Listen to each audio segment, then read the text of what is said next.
तो शब्दों के सार्थक मेल को वाक्य कहते हैं, क्या कहते हैं? पीछे समझ नहीं आ रहा है। शब्दों के सार्थक मेल को वाक्य। सब लोग साथ में बोलिए भाई, ऐसा थोड़ी है।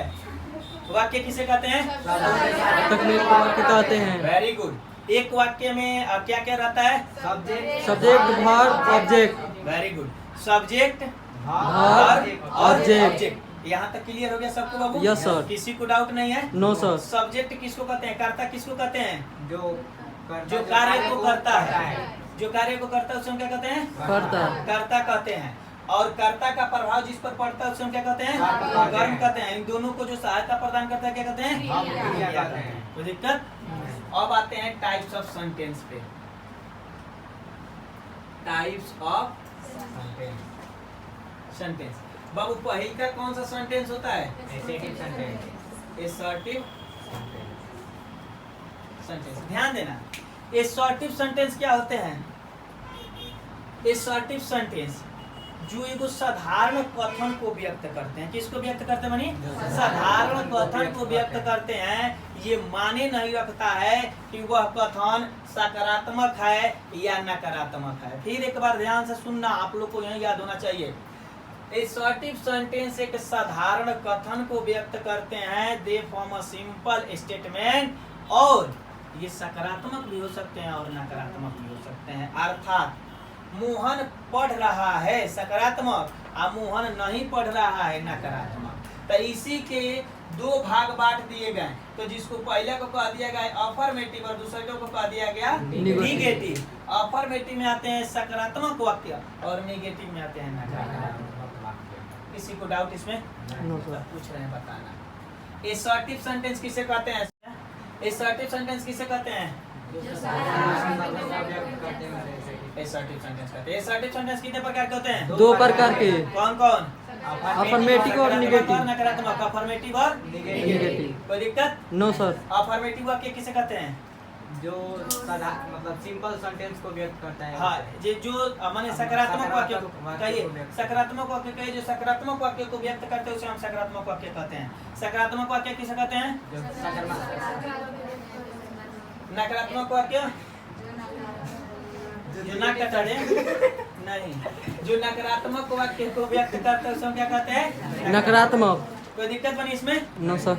दूसरा का पार्ट क्या है? Interrogative sentence. INTERROGATIVE interrogative sentence.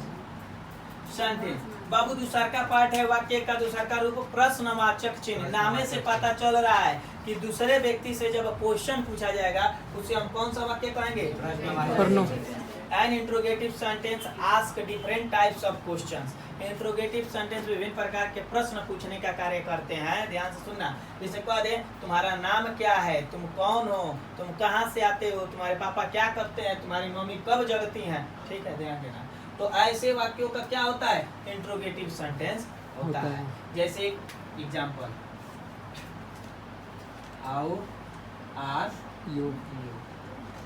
Note इसका होता है कि पहला लेटर कैपिटल, पहला लेटर कैपिटल और वाक्य के अंत में पर्णवाचक चिन्ह। पर्णवाचक नहीं जी, प्रश्नवाचक। पर्णवाचक नहीं, प्रश्नवाचक चिन्ह रहता है। कोई दिक्कत? साथ बोलिएगा। दूसरा का इंट्रोगेटिव सेंटेंस। इंट्रोगेटिव सेंटेंस क्या होते हैं?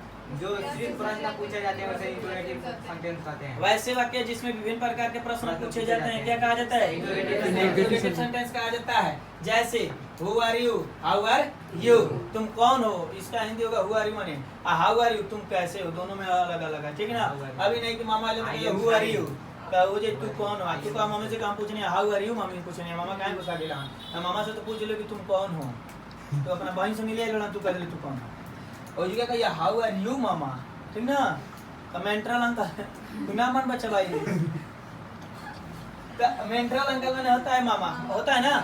तो कहोगे कि हाउ आर यू मेंट्रल अंकल, तो कहेंगे कि I am fine and you, तो तुम कहोगे आई एम आल्सो फाइन। लेकिन वही कहोगे हु आर यू मेंट्रल अंकल, तो फिर मेंट्रल बदल जाए मेंटल अंकल में, वो जन पगला है, ठीक है।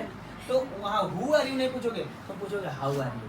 अगर कोई अननोन पर्सन आ रहा है तब तुम वहाँ हाउ आर यू ना पूछकर पूछोगे हु आर यू, तुम कौन हो, आई डोंट नो यू, मैं तुम्हें नहीं जानता हूँ, तुम कौन हो, तब जाकर वो अच्छा से आपको रिप्लाई देगा। कोई दिक्कत है यहाँ?